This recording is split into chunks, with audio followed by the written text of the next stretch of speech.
Coucou tout le monde et bienvenue dans cette nouvelle vidéo où nous allons parler de s'affiner sainement. Cette vidéo n'a pas du tout à but de promouvoir tel ou tel type de corps, tel ou tel poids, telle ou telle forme, telle ou telle habitude alimentaire, pas du tout. Simplement, depuis mon coaching et ma perte de poids, je reçois beaucoup de questions presque tous les jours qui me demandent comment faire, des astuces, des petits tips, etc. Alors évidemment, en tout premier lieu, je vous invite à vous rapprocher d'un professionnel et ou de ma coach qui est Manon, donc Plume Coaching. Actuellement, elle n'a pas de place, elle a une liste d'attente sur laquelle vous pouvez vous inscrire, mais elle propose aussi des rendez-vous téléphoniques pour vous proposer des bilans et vous aider à aller de l'avant. Donc je vous invite à la contacter sur Instagram pour en savoir plus. Moi, ce que je vais vous partager dans cette vidéo, c'est mon ressenti, mon expérience, c'est ce que j'ai appris depuis ces quelques mois grâce à mon coaching et mes réflexions de l'ordre général. C'est parti pour mes petites astuces pour s'affiner sainement, sans frustration, en mangeant bien à sa faim, en se faisant plaisir et en kiffant sa vie. Le tout premier point, c'est quelque chose en général qu'on n'aime pas entendre. Moi la première, c'est quelque chose qui me rebutait et c'est même quelque chose... j'ai envie de dire il y a quelques années où j'étais contre, voilà, je m'étais positionnée contre, c'est le fait de compter, calculer ses calories, peser ses aliments. Je dis pas toute sa vie, mais dans un premier temps, je pense que c'est essentiel pour vraiment prendre conscience de ce qu'on mange, de nos apports. Est-ce qu'on mange trop, pas assez? Est-ce qu'on mange trop ou pas assez de tels macronutriments? C'est vraiment important au début parce que c'est quelque chose souvent, pas tout le temps, mais souvent qu'on ne sait pas faire. On a l'impression à l'œil que ça doit aller, mais en fait, moi je me suis très vite rendu compte avec le coaching que je ne mangeais pas assez de légumes, je vous l'ai déjà dit, même si à l'œil ça remplissait la moitié de mon assiette, on va dire, et ben souvent c'était pas assez parce que c'était pas assez lourd et c'était environ pour moi là dans mon coaching 200 grammes, ce qui ne correspondait pas à ce que je prenais de base. Donc voilà, au début, même si c'est un peu pénible, je pense que ça aide vraiment à donner les bases et ensuite on a l'œil, enfin je veux dire moi je le fais toujours, mais je vois bien, je pèse et au final c'est toujours bon parce que j'ai l'œil maintenant. Mais au début, je pense que c'est vraiment une bonne clé de peser et de compter pour se donner des repères en fait. J'en profite pour faire une petite parenthèse sur l'alimentation intuitive parce qu'on m'avait posé la question notamment sur Insta. Moi j'adore l'alimentation intuitive, j'y crois vraiment, mais je suis convaincue pour l'avoir essayé avant que c'est vraiment idéal quand on a déjà ces bases de nutrition en nous. Si on les a pas, on est vite perdu et on mange vite de façon assez déséquilibrée. Moi c'est ce qui m'est arrivé, je mangeais pas assez et j'ai commencé à perdre du muscle en fait. Donc voilà, je pense que l'alimentation intuitive c'est top quand on a déjà un peu des bases de nutrition. Le deuxième conseil, c'est le déficit calorique. Oui, mais léger, parce qu'on entend trop souvent des régimes hyper drastiques. J'ai même vu passer des trucs genre à 1000 calories par jour, mais c'est pas possible en fait, parce que le système basal, c'est-à-dire de ton corps, même si tu restes allongé à réfléchir à rien, il a besoin de plus. Donc un déficit calorique léger, c'est-à-dire de 50 à 100 calories, pareil, j'ai appris dans le coaching, c'est quelque chose qui suffit à relancer le métabolisme et à le faire bouger.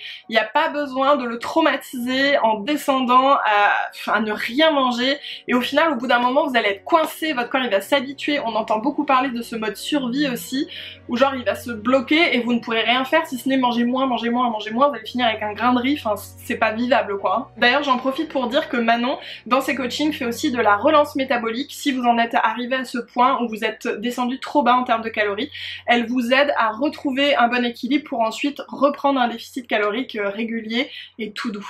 Boire pour éliminer, boire pour s'hydrater, boire.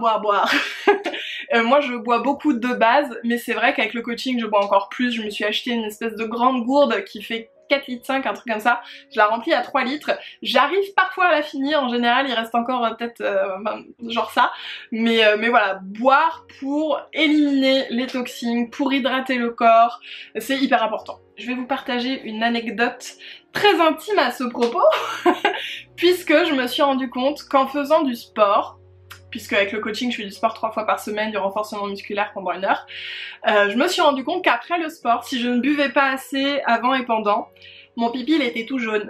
Je sais pas si je vous l'ai déjà dit ici, je sais plus. Mais en fait je me rends compte que je buvais pas assez à cause de ça, alors qu'avant ça ne m'arrivait jamais.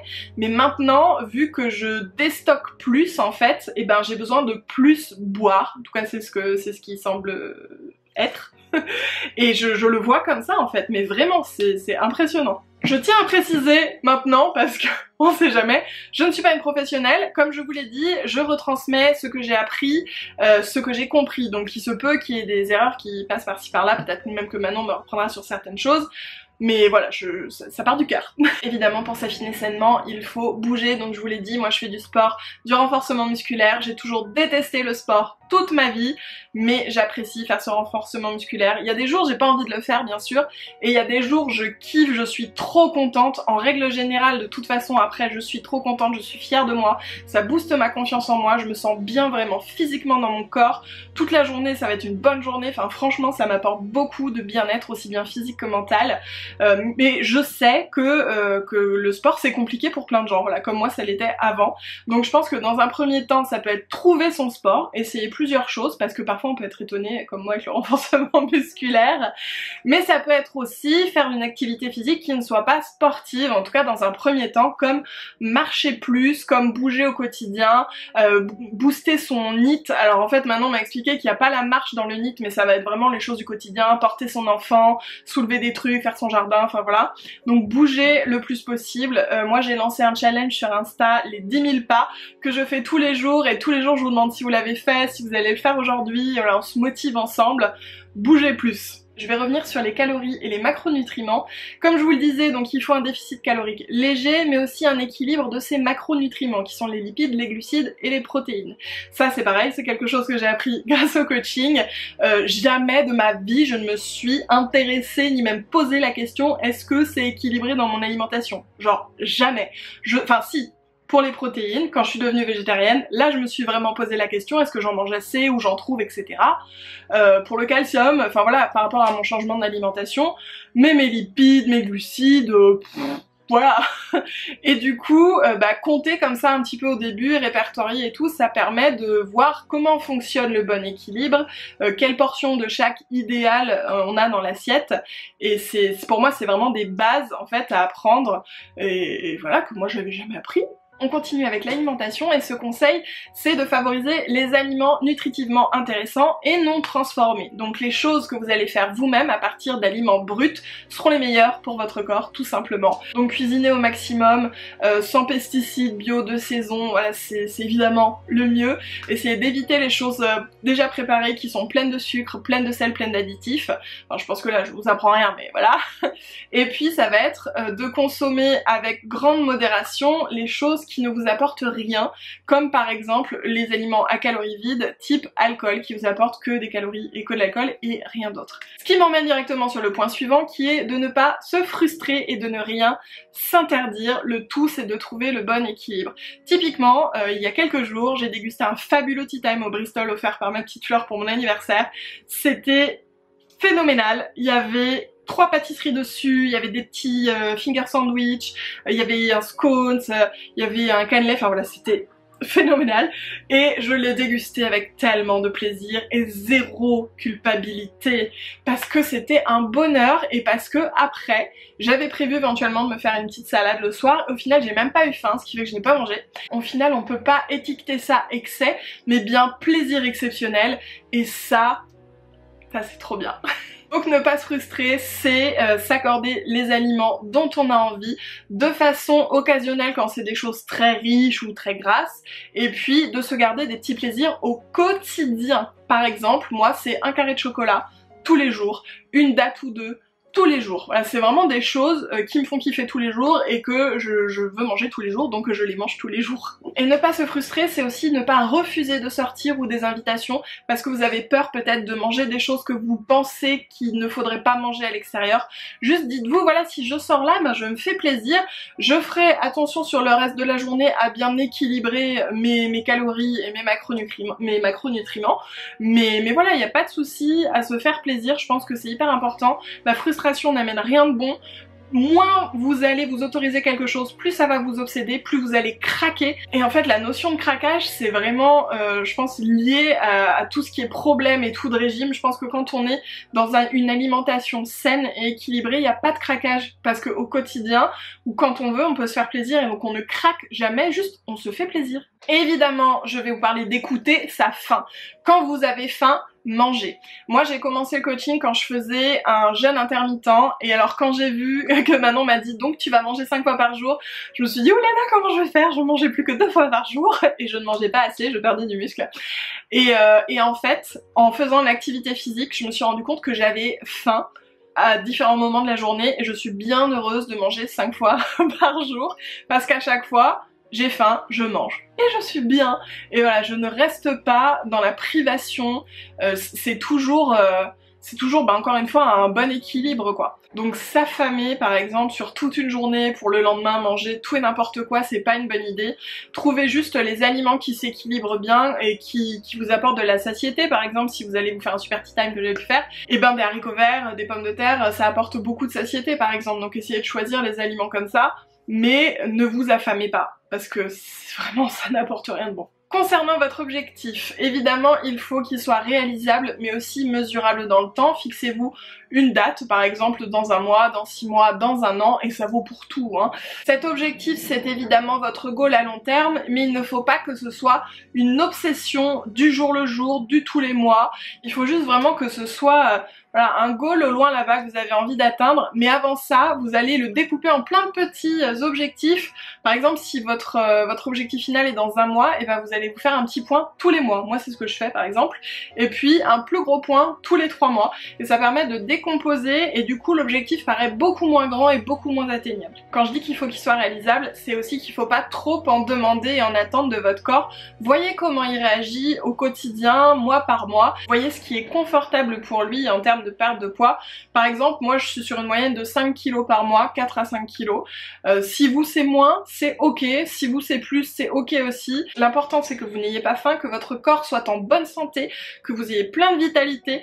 Idéalement que vous soyez suivi par un professionnel, c'est quand même mieux. Et puis voilà, de vraiment prendre soin de vous. Vous pouvez également prendre des photos de vous et prendre vos mensurations, ça aide à se rendre compte de ce qui bouge parce que parfois on s'en rend pas trop compte, moi c'était le cas genre les 2 premiers mois. Et donc Manon m'avait dit prends les mesures, les photos etc.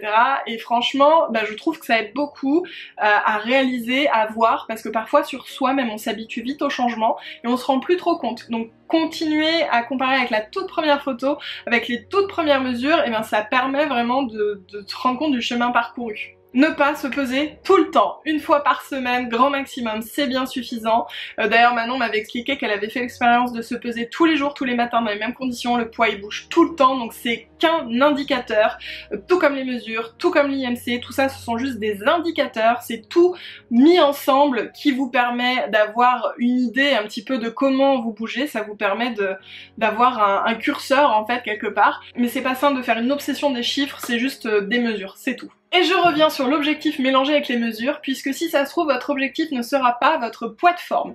Donc c'est important aussi d'écouter son corps et de voir là où il est bien, là où il est confortable, là où vous n'avez pas faim, là où vous êtes en forme, où vous êtes plein de vitalité. C'est important d'être à son écoute et de pas être buté sur un objectif.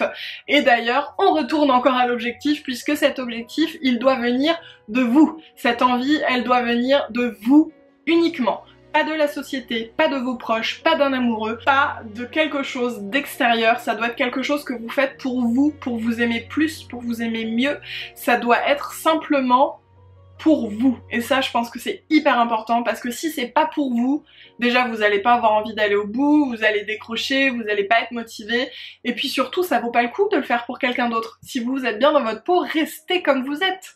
Si vous êtes bien, si vous aimez, si vous êtes en forme, en pleine santé, si vous profitez de votre vie à fond, j'aurais peut-être dû dire ça en premier. Votre pourquoi est très important. Pourquoi vous voulez vous affiner? Pourquoi vous voulez perdre du poids, perdre du gras? Quelle est la raison? Si la raison n'est pas assez forte, si la raison ne dépend pas de vous, ça ne fonctionnera pas. Il vous faut vraiment un pourquoi très fort pour tenir sur la durée. Ça c'est pareil, c'est Manon qui me l'a appris. Bien que c'est assez étrange parce que je le savais pour toutes les autres situations, les projets et tout, mais j'avais pas transposé à cette situation-là, la transformation physique, la transformation de soi. Je sais pas pourquoi, mais voilà. Votre pourquoi, il est hyper important. Moi je le rappelle, le mien c'est pour profiter de ma vie pleinement, pour ne rien m'interdire, pour m'autoriser tout ce que j'ai envie de faire, comme un saut en parachute, que je ferai donc l'année prochaine. Si vous êtes concerné par les troubles du comportement alimentaire, je vous conseille vraiment de vous rapprocher d'un professionnel et de ne pas vous attaquer à ça tout seul parce que c'est plus profond, ça va plus loin, c'est plus complexe, vous avez vraiment des choses à comprendre, le pourquoi, le comment, c'est des maladies aussi et donc je vous invite vraiment à faire confiance à un professionnel. On va d'ailleurs parler d'alimentation et d'émotions qui sont souvent liées, c'est quelque chose qu'on apprend très tôt. Regardez Bridget Jones qui s'enfile son pot de, c'était quoi, de glace parce qu'elle avait une peine de cœur. C'est quelque chose qui est ancré dans la culture, dans la société. Le confort, l'alimentation, la fête, l'alimentation, c'est vraiment je vais bien, je mange, je vais mal, je mange. On en parlait d'ailleurs avec Fleur il y a un petit moment de ça. Et ça c'est quelque chose qu'il faut réussir à désemmêler en fait, à délier ses émotions de l'alimentation et voir l'alimentation pour ce qu'elle est. C'est-à-dire en premier lieu de l'énergie pour son corps. C'est le tout premier truc. Et ensuite évidemment un plaisir gustatif. Mais ça doit pas être lié à vos émotions profonde, à votre besoin de bien-être. Ça doit vraiment être la cerise en fait. Donc ça c'est un boulot assez compliqué à faire. Pareil, je vous invite à vous rapprocher d'un professionnel parce que souvent on a la tête dans le guidon, on s'en rend pas trop compte. Moi je sais que j'avais vraiment ce lien émotion-alimentation et je travaille énormément dessus, notamment avec ce coaching et c'est impressionnant la différence que ça a fait dans ma vie, mais vraiment, peut-être que je vous en parlerai dans une autre vidéo. Mais en tout cas le premier conseil que je peux vous donner, c'est quelque chose que j'applique, c'est de ne pas vous récompenser avec de l'alimentation. Par exemple, moi pour mon coaching, tous les 3 mois je me fais un beau cadeau, tous les mois je me fais un petit cadeau et j'ai choisi de ne pas acheter de l'alimentation. Ça m'est arrivé une fois, j'avais fait un risotto à la truffe, mais voilà, sinon j'essaie d'acheter des choses autres, des fleurs, un vase, des habits, enfin voilà, mais des choses qui ne se mangent pas pour délier justement ce lien récompense-alimentation. Autre chose que j'avais envie de préciser parce que je l'ai vu pas mal, on ne fait pas de sport pour manger. On se dit pas j'ai fait une grosse séance, je peux me faire un croissant. Non, si t'as envie de manger un croissant, mange un croissant, mais c'est pas du sport pour pouvoir manger ton croissant. Voilà, c'est vraiment c'est complémentaire dans une bonne hygiène de vie, mais c'est pas une excuse, c'est pas une raison, c'est vraiment, ça c'est pareil, un truc à délier, le lien entre le sport et même la prise ou la perte de poids, parce qu'on peut faire du sport tout simplement pour se sentir bien sans aucun objectif physique. C'est ce que j'avais commencé à faire dans le coaching d'ailleurs. Donc vraiment, délier ça, ça permet de voir le sport sous un autre angle et pareil, de ne pas culpabiliser en mangeant. Et enfin, mon dernier conseil, c'est de voir tout ça comme des habitudes de vie et pas des habitudes à court terme. Je pense que c'est la première erreur qu'on fait quand on parle de remise en forme, de régime, etc. C'est qu'on se dit allez c'est sur 2 mois, sur 3 mois, sur 6 mois, etc. Après c'est fini. Sauf que si on fait ça, moi je vois ça comme la cigarette, moi j'ai fumé et je sais que si j'en reprends une, ça m'était arrivé déjà, j'avais arrêté, j'avais repris une cigarette, et bien je vais recommencer. C'est vraiment garder une bonne habitude à vie parce que si vous réenclenchez une mauvaise habitude, elle va revenir au galop. C'est beaucoup plus rapide de reprendre une mauvaise habitude que de garder et d'instaurer une nouvelle habitude. Donc c'est vraiment un chemin psychologique aussi de se dire tout ce que je fais là, tout ce que j'apprends, c'est des choses qui rentrent en moi, qui resteront et que je vais utiliser toute ma vie. Évidemment, il y aura des moments difficiles, il y aura des moments où je ferai sans doute moins attention, des moments où j'aurai pas envie de faire du sport, peut-être que parfois même je pourrais pas, mais se dire que c'est une habitude de vie, ça permet déjà de voir ce que vous êtes en train de faire d'un œil différent et vraiment de le prendre au sérieux, de se donner une chance, de se faire confiance et voilà, se dire que c'est quelque part une autre voie qu'on prend dans sa vie où bah maintenant je vais faire plus attention à moi, je vais faire plus attention à mon corps et que ce soit pour s'affiner ou pas hein, parce que moi personnellement il y a un moment voilà le coaching il va s'arrêter, on va stabiliser et ce sera très bien, j'aurai atteint mon poids de forme ou voilà, mais je sais que c'est des habitudes, des choses que je vais garder tout simplement parce que bah j'ai arrêté mes mauvaises habitudes, j'ai remplacé par une bonne habitude. Voilà, je sais pas si c'est très clair, j'espère que je me serai fait comprise, j'espère qu'il n'y aura pas de quiproquo, j'espère qu'il n'y aura pas d'erreur non plus. Et puis bah si vous avez des questions, n'hésitez pas en commentaire. Encore une fois, n'hésitez pas à contacter Manon, je vous mettrai tout dans la barre d'infos. Notamment pour ses consultations téléphoniques, elle en a dispo tous les mois. Donc voilà, n'hésitez pas. Et puis ben je vous fais des gros bisous et je vous dis à très vite dans la prochaine vidéo.